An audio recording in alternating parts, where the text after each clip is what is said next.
Very interesting there. Which way, Nigeria? What's the way forward? We're talking about the way forward. The front pages do have the latest stories on the way forward, and we're going to take a look at that right now. We do have our guest, public affairs analyst Sesan Okunade, joins us this morning. We say Ekaro. Dalu, good morning. Good morning, sir. Oh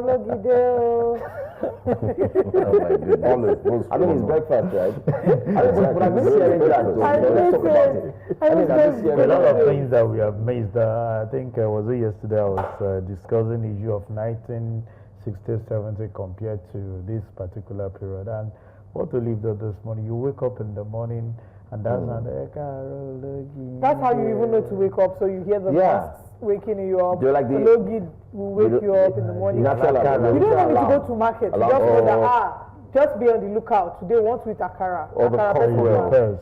But we heard the cockerel the other day interviewing the NBA president. Yes. Yeah. I mean, that's right. I mean, I'm sure he has that and all that. And those things, you just listen to them those days. And then there was a popular one when I was growing up, you know. Let me see if I can remember. My mom and my grandmother used to tell me about these things, but I can't relate. I grew up in the UK. Stop, please. I think all of this shows us that we all had sort of the same childhood. That must have been interesting. Those ones even. I think by the time you say some of these things, people can guess where you grew up. I'm a product of the UK. In Sulu, it was very popular. You need to hear bread to wake up. The one I know is Era bread. I really missed out your childhood, man. I wish I could relate, but unfortunately, you grew up in the UK. I grew up in the UK, and in UK we're business-like. So let's start with the newspaper. Oh, goodness. All right. Our first paper this morning, let's put it on the screen. Let's see if we can get it there. There it is. Daily Independent. Nods to raise committee to restore democratic order in Rivers. We talked about that, of course, to be led by Senator Kweyemi Bamidele. That committee is to look into the situation. Serve Nnamdi Kanu with trial documents. Judge orders federal government lawyer. Yes, serve him with trial documents. Federal government unveils 10-year plan to address power sector manpower shortage. 10-year plan. All right, we get over 1,800 loan applications from students daily, Nelson says. And we'll also look at lawyers storm NAS, demand takeover of Benue Zamfara assemblies. I wonder what is going on. Benue Assembly rejects summons by National Assembly. Kwankwaso joining APC will bring crisis to party, according to minister. They're starting to run away from Kwankwaso being part of it. Our broad-based alliance rattling presidency, Atiku Abubakar says. But let's start off with, I think that one of the biggest stories on the front pages this morning has got to do with, let's start with the 10-year plan. I think that'll be a good conversation to start off from. Federal government unveils 10-year plan to address power sector manpower shortage. That's exactly what it says. 10-year plan.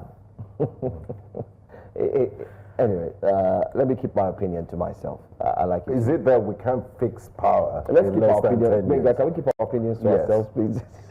So the question that comes to mind is we shouldn't expect stable and regular electricity. There's a 10-year plan. After the 10-year plan. Rome was not built in a day. I don't understand why Benga is asking why he feels we can fix it. This reminds me of how we started Vision. Remind me, we have this Vision 2020. No, before 2020, we started with Vision 2000. That was the Millennium, wherever that Millennium came Boggin. Yeah, from there we moved to Vision 2010, 2020, 2030. Speaking of 2050, 2060, he speaks to how sincere and the willingness on the part of our leaders to take the country far.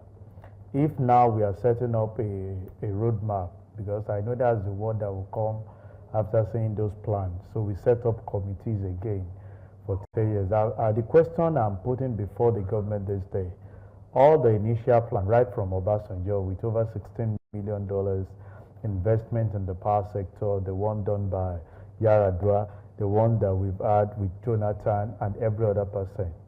What is the result of all this up to today? 2013, we privatized this sector with the aim that there is going to be a revolution Up till now, we're still where we are. In terms of generation, I was reading one of the headlines this morning where they said the Gencos are actually seeking the attention of Mr. President on the debt of over 4-point-something trillion that they are owing. And I'm asking myself, who is owing who with a lot of funds? The credit I buy for my meter this day, I asked myself very soon, I think I should consider going, not using that power supply any longer. And we still come out to hear the TCN is owing the Genco is owing so much. Where are all these funds going? People are fighting themselves, even couples are not cooperating because this power. Businesses are dying because it's strategic to the survival of every business activities. If you don't have power, last night I was around and I saw this organization running on diesel, and I was just talking to my wife. I said, you can just imagine the headache this organization will be going through, running diesel to sustain the overhead. And the staff will be asking, they are not increasing our salary, not putting into consideration what the energy cost is. See, this is another roadmap to some certain set of people. I hope that they will be able to invite those that grew up in UK, that understand what electricity is all about, to be part of the committee. I'm not calling names, but they know themselves. They have international affiliation to sit on that committee and give us the way that it should be, because they enjoy that in UK. They are talking to you about you, those of you that grew up in the UK. In UK, I'm sure the power was not actually your problem these 10 years, so that you can bring to bear your experience, you know, that we can achieve this within the specific period. Power goes off in the UK is if you don't pay or recharge your meter, your PHCN card. Okay, so I think they can do that. But to be serious, I think we are just toiling with the future of this country. If we must look at 10 years plan, we must go back and ask ourselves, what have we achieved with all the plans we've had right from Obasanjo, with so much investment in that sector? What dividend have we gotten from the privatization?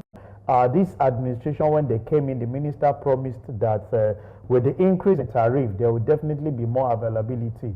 Have we been able to get that? People on Bande, you suddenly migrated a lot of people to Bande, and now we are talking of 10 years plan to see how we're going to get energy.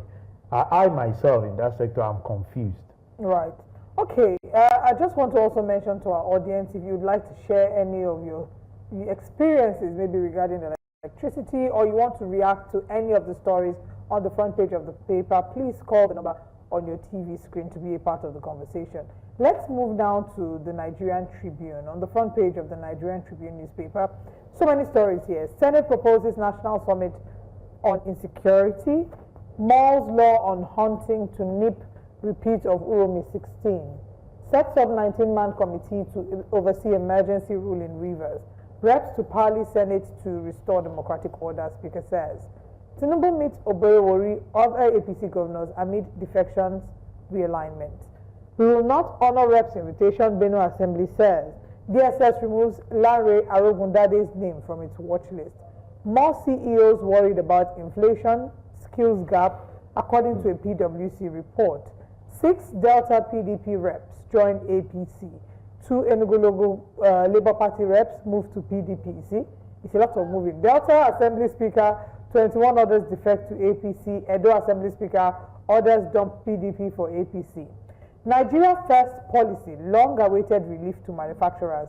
And this is according to the Manufacturers Association of Nigeria. They say that the policy will boost nation's GDP by 56% and reduce unemployment by 37%.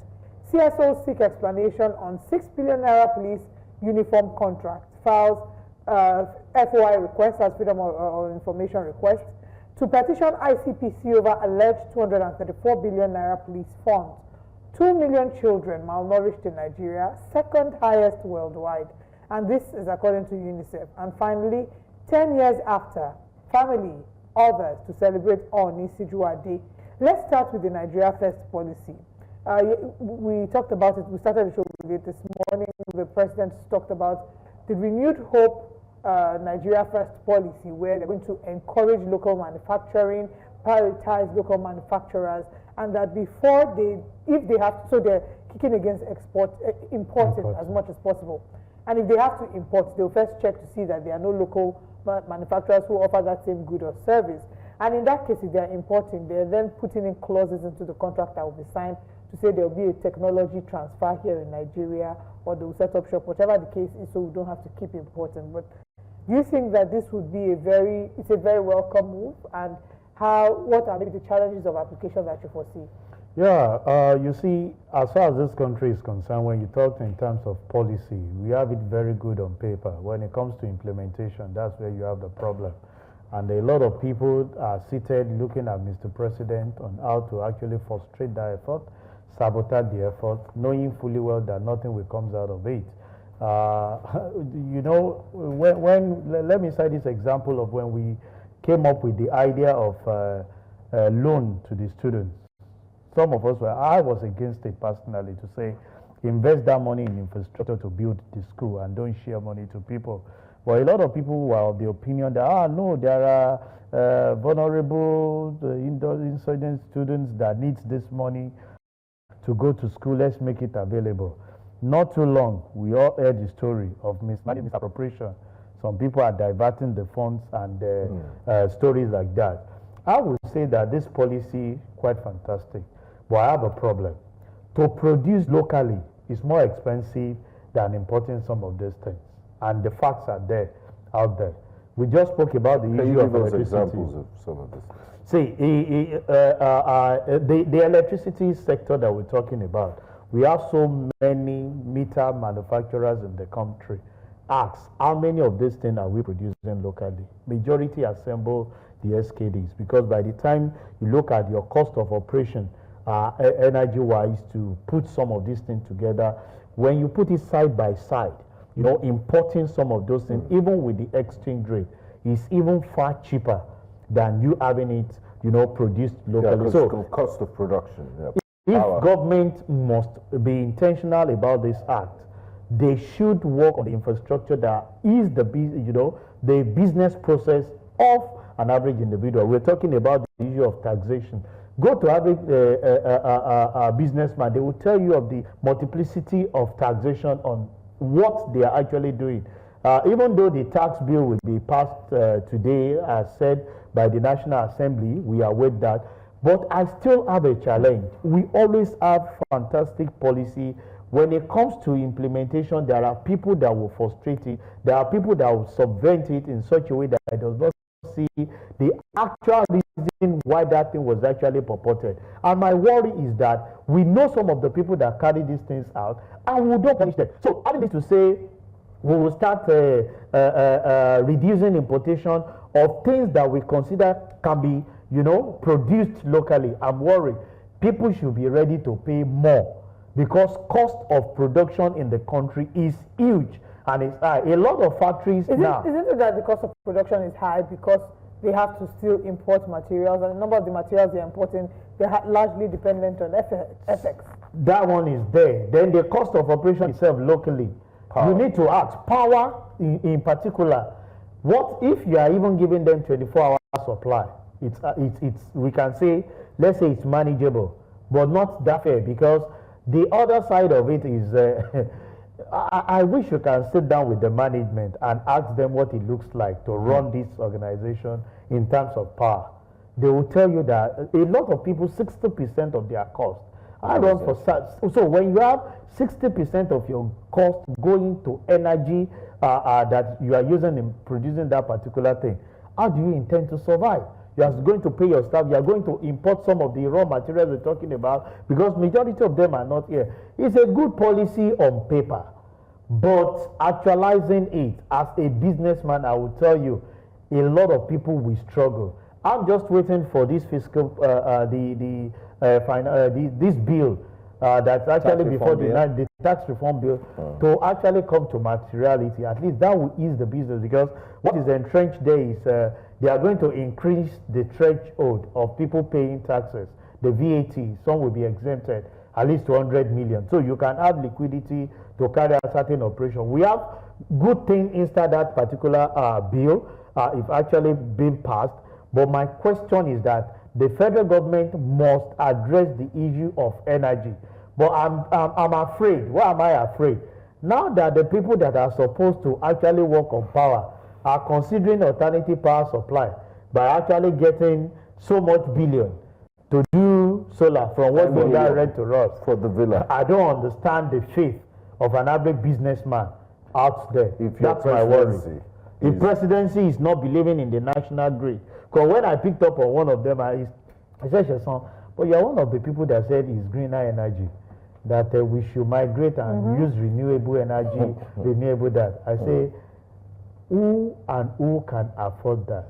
In fact, Mr. President should be the last to actually promote that alternative power supply.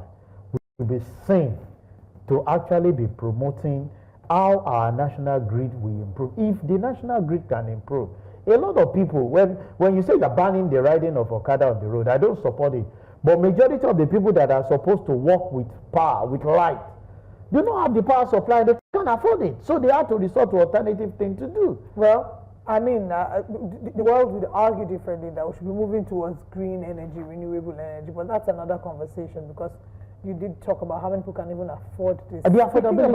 I want to go back to the Nigerian Tribune and look at the story at the top of the paper. 2 million children malnourished in Nigeria, and that's the second highest worldwide. This is statistics by UNICEF. It's not me. This is not Benga. I wonder. Sorry to butt in, Oliver. I wonder what the rebuffers will say about the UNICEF report. They're trying to presidential handlers. Yes. But anyone that comes. It's their reaction that will actually know my response to some of these things. Because if you're talking of children being malnourished, I have. Do you know the only country that's ahead of us? Yeah. Sudan. Yeah. At least we have someone that is ahead of us. We are not the last. So the last time they were talking about out-of-school children, they came out and said the statistics was wrong. Akinwumi of AFDB came out to give some statistics. He said like a politician. He's sounding like his figures are actually wrong. This particular one too, we know, but we all know. We move around in the streets. If people are not begging on the street, go to their home. They are actually being malnourished in the things that they consume. Because the last time I visited the where they sell the supermarkets, people will say, "Should be a supermarket you went to." I went to the open market. A crate of eggs is about 6,000, 6,500 now. Yes. That's the same egg that when they put on your food those days, they said every child needs 1 egg. 1 egg per day. Per day. So 1 egg is about 500 naira now, if you must buy. So how many parents can? So if you have 3, that means to put egg. That means you take away the meat and provide that with 6,500 per crate. Who can afford some of those things to give to their children? They'll say buy half. Or they say must eat egg. So must you eat egg? But while we are growing up, even though our parents were not that rich, it was one of the criteria. They read it to us. It's in our textbook. As you are growing, you must take 1 egg per day. It helps. It's part of nutrition. It helps you develop, and it's essential for growth. But we cannot afford it as we speak. It's a national crisis. We need to do something about it. Let me read the data, what we're seeing here. Of course, this was organized by the UN Office for the Coordination of Humanitarian Affairs. It was said that 600,000 children are suffering from acute malnutrition, with half of them at risk of developing severe acute malnutrition. She added that the children with severe acute malnutrition are 9 to 11 times more likely to die. And now, talking about how to get out of it, of course, they talked about funding. The UN agency needs a combined $300 million to respond adequately to this issue. Not even providing the funding that is my issue. You can get people that will come to your aid, but as soon as the money comes in, it fizzles into the hand of individual, and that will just be the end of the day. And that's why we keep saying that we need to put up a system that checks this activity of how people just divert funds and questions are not being asked, people are not being picked up from it. People can be so compassionate and say, oh, Nigeria is a great country. In fact, Africa relies on them. Let's provide some of these funds and make it available. As soon as they get, there was this loan that I think, was it during Buhari, that they said World Bank gave to us for poverty alleviation. As we speak, I don't know who they have actually taken out. The last administration said they promised they would lift out 100 million. out of poverty. What came out of that was we had another word, multi-dimensional poverty index, which we were not hearing before now. I don't know another slogan that would hear from you. I think to address a bad situation. I think we just need to be intentional and speak truth to ourselves that things are not smiling. Just yesterday, we were actually discussing on the issue of telcos, and I said, quite unbelievable that you buy data, and before you open your eyes and close it, it has disappeared. Every 2 weeks, so I bought 160 gig yesterday. I'll come and tell you when it's finished. Does it, maybe what people are watching, I don't know. So heavy usage of social media. It's still the same yeah. internet that I'm using now that I was using before. That's in my exactly. House. But and my internet used to last me for a month. Yeah. So I watch TV sometimes. It's what we're saying is, even in the increase of the data, the cost for data, they use it to actually be compromised. Is it the FCCPC that needs to monitor? I think the regulators, they need to have a metering system to also check. And people will tell you that if you go abroad, I mean, like in the UK, I mean, all right, a 60 gig would take you for as long as you can imagine, but the same 60 gig in Nigeria doesn't do the same. 60 gig for someone like me will not even take me. I've actually been, before now, maybe with 30 gig a month, I'm fine with whatever I'm doing as far as I'm fine. But now 60 gigs does not even take me for 2 weeks. I think it's time for you to move to Elon Musk. Well, it's a big problem. It's a big challenge. So when you accumulate all these things together, and somebody is saying we are actually developing and things are looking better, you ask yourself, the middle class cease to exist? It's either you are there or you are downtrodden. And with what Olive just mentioned, I think we have more to come because things are not smiling. The price. I reject that. Well, you know, you're a man of faith in UK. You guys have faith, but we are speaking to reality because prices of some of these food commodities are not coming down. Yeah. When the egg was about 4,000, we used to buy egg for 800 per crate. We used to buy egg for 800. So 500. When it got to 3,000, I was like, no, now this thing will be the peak. Yeah. Not until when I heard about 6,000, 6,500.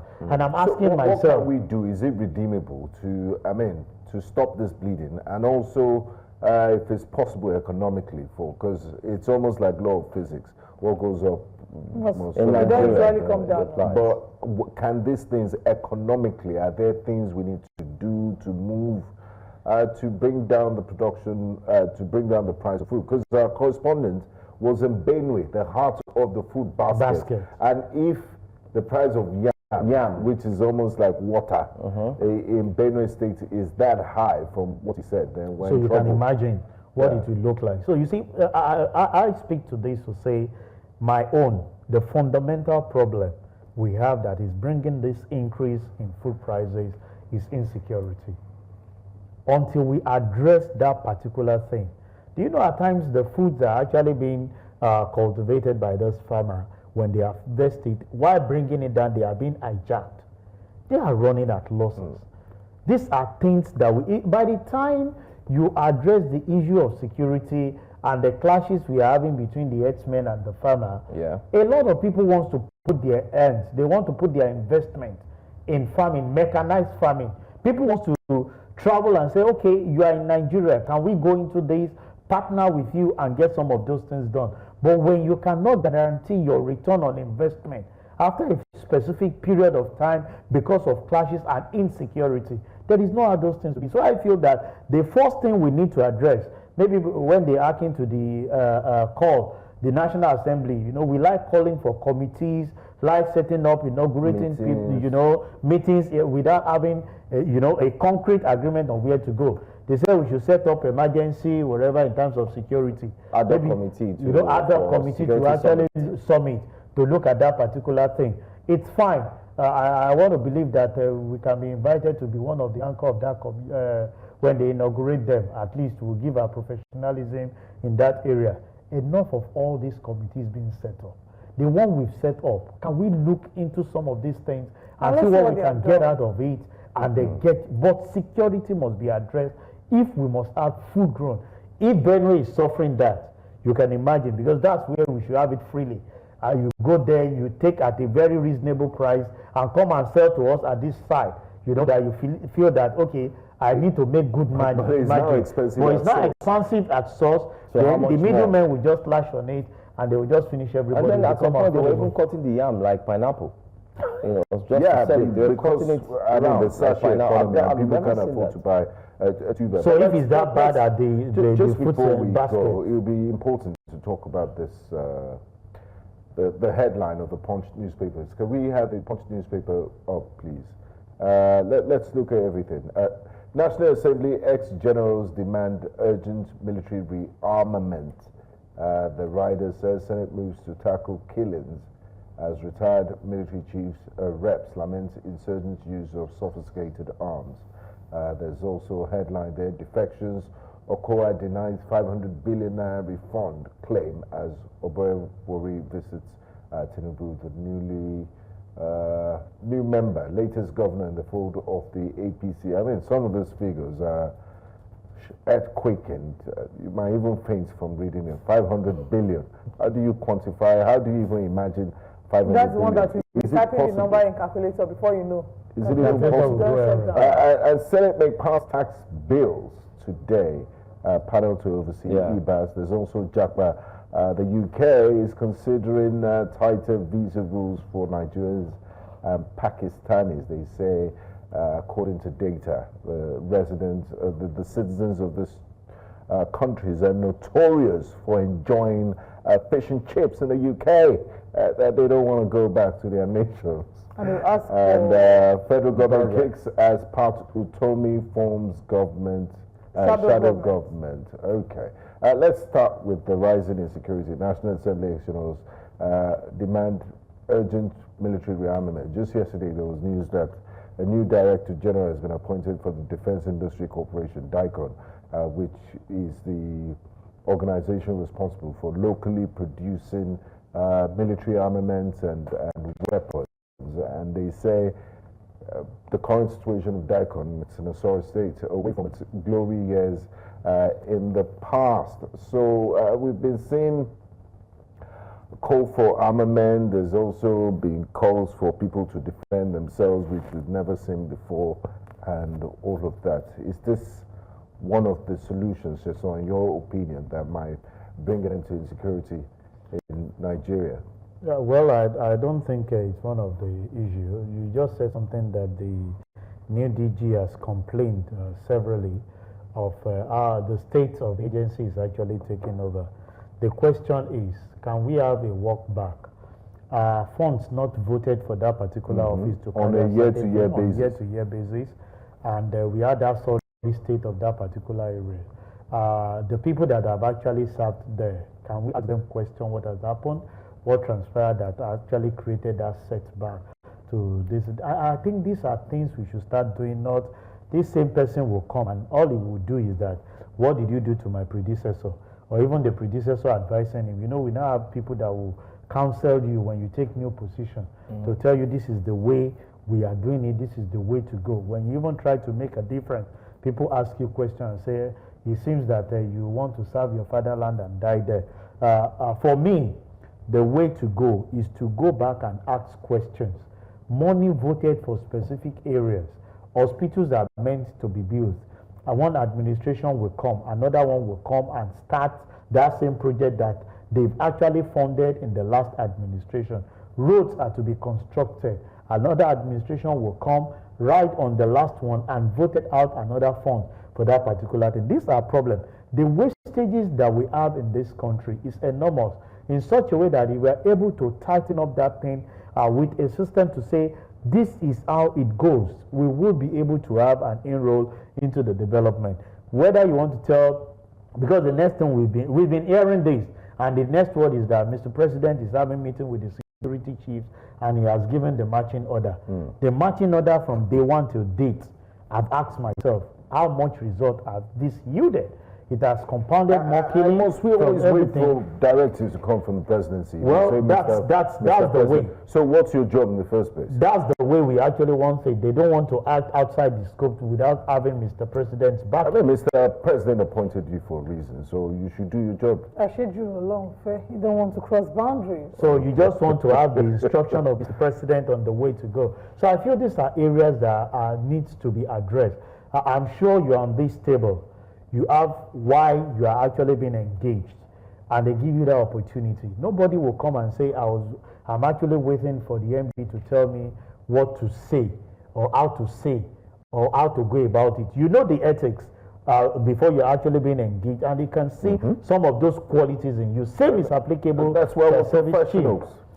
Okay. And they are professionals too, but it's quite worrisome that insecurity keeps increasing. Just this morning, I heard there was another killing somewhere. Yes. Even 2 days ago. 2 days ago. Is there a day we will wake up and we'll hear of natural death? Not about that people are being abused and killed, or people that are traveling, innocent people that do not even know anything will just be ambushed. Really very avoidable deaths. These are avoidable deaths.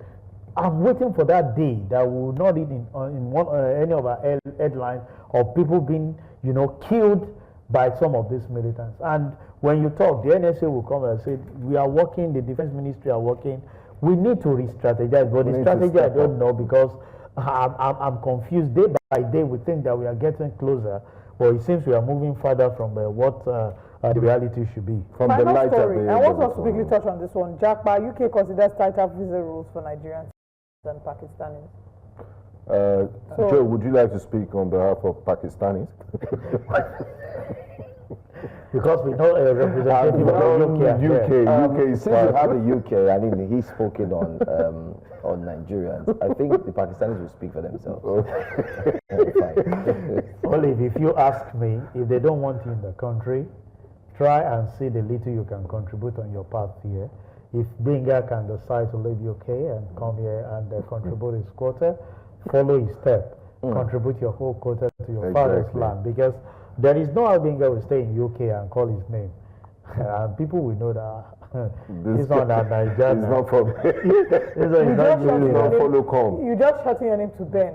Ben. Okay, you remove the G and then Benga.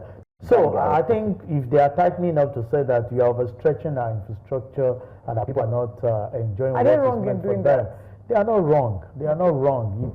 They are only telling us that stay back in your country and do the best you can do.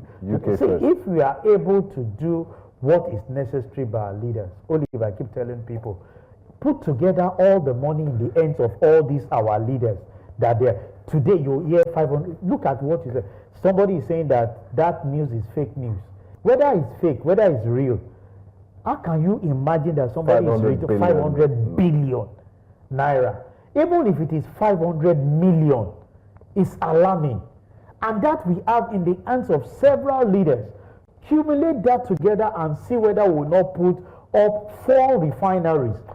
To the state-of-the-art refineries. I absolutely agree with you. So these are the problems that we are faced with, and a lot of them will use that money, whether it's 500 billion or 500 million or this, whatever the value is to speak to the fact that these money are in the hands of few, and they are using it the way they want to use it, oppressing the majority and the dictatorship. So if he has such money, will he be considering a lot of them does not even know whether PHCN exists in their environment.